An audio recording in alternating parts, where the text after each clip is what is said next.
I'll tell you what's the worst part about television is the programming, the philosophy, okay?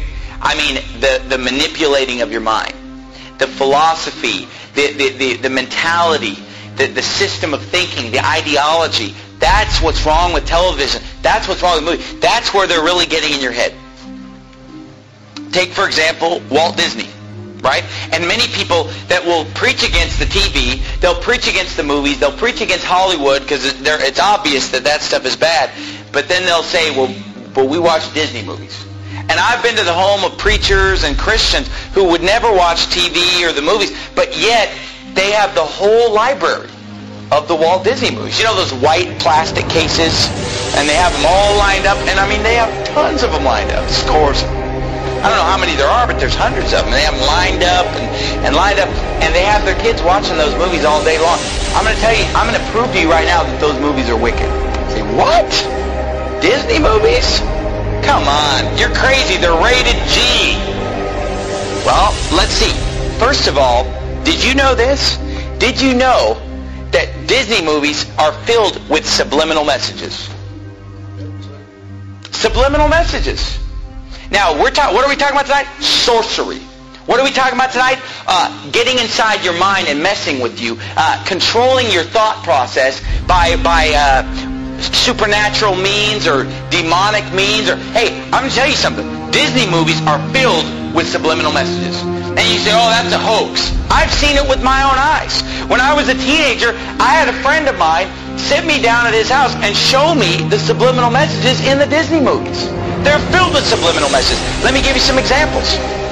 The Lion King, filled with subliminal messages. Okay, all throughout the movie, there are pornographic pictures hidden in the movie. Like you'll be watching the movie and just for a few seconds, something filthy will come on.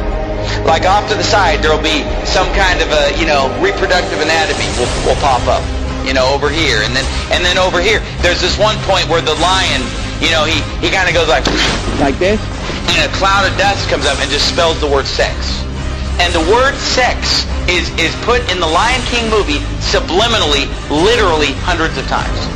Hundreds of times. The shapes on the screen will spell the word. And I've seen it. I mean, I had my friend sit me down at his house and pausing the movie, showing me the word SEX popping up on the screen at different times because he knew where they were. and he would show me these things. Another one, and they all are filled with it. You know, Aladdin is another one. In the movie Aladdin, there's a part in the movie where the guy, what's his name, Aladdin? There's a point in the movie where he tells Jasmine to take all her clothes off.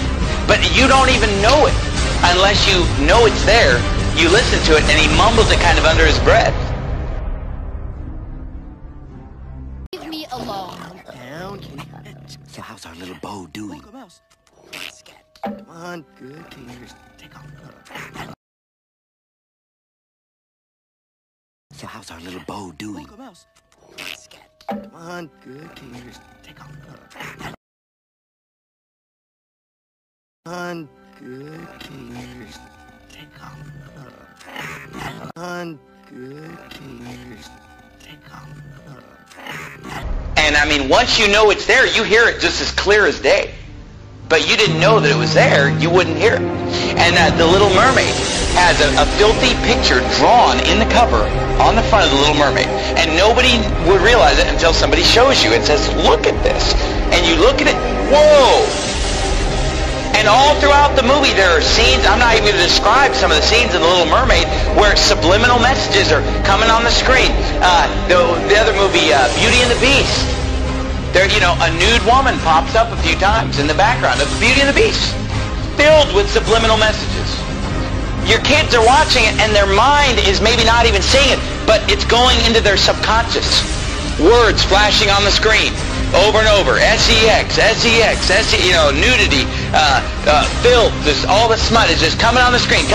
Oh, those movies are harmless. They're filled with subliminal messages. Who knows what your kids are being programmed? Oh, but you know what? I'm sure that it's only just the Disney movies.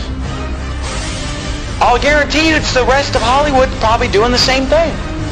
And these Disney movies, at first when I was a teenager and somebody showed me this, I thought it was just a couple movies, a couple scenes. But you know, as time has gone on, I've realized that virtually every Disney movie is packed with hundreds of subliminal messages to program the minds of your children. Okay, but then forget the subliminal message. Just the message of the Disney movies is perverted. Even if you just forget the subliminal message. I mean, forget what movies did we bring up? The Little Mermaid. You know, a half animal, half human being. And that's perverted in and of itself. All throughout the Bible, every false god is a half animal, half human being. They're constantly merging of animals and human beings. It's paganism. It's wicked. And yet every Disney movie is pretty much based on the merging of a human being with an animal. It's described in the Bible. And the movie The Little Mermaid, you know, she's topless the whole time, right? She's just wearing like a bikini top. How is that? Is that how you want your daughter to dress? Is that, oh, but there's no cussing, there's no nudity. Do you want your daughter going around in a bikini top? Is that modest apparel? Is that what Jesus Christ would have you to wear, ladies? No. The movie's filled with Satanism, witchcraft. There's some, what is it, Ursula, some witch that's casting spells and using sorcery and demonism. Oh, pretty innocent, right? All of them are filled with it. In the movie Beauty and the Beast, the whole first half of the movie is these prostitutes in the town that are dressed just half naked, dancing around, you know, admiring this guy, the big, strong, handsome guy. But all these girls are dressed indecently. They're obscene in their gestures, subliminal messages, and then the whole movie is basically just exalting a certain physical standard of appearance. Beauty and the Beast is a movie about a woman who falls in love with an animal. And in the movie they keep acting like, well, he's just ugly. He's not ugly, he's an animal. But there's a difference between being ugly and being a beast, being an animal. And if you've seen the cartoon, it's an animal. It's like a dog.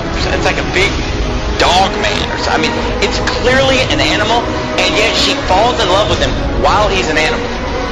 You know, only when she kisses an animal does he become a human being.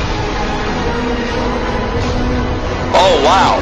And you say, well, what's wrong with that? Read the Bible sometime.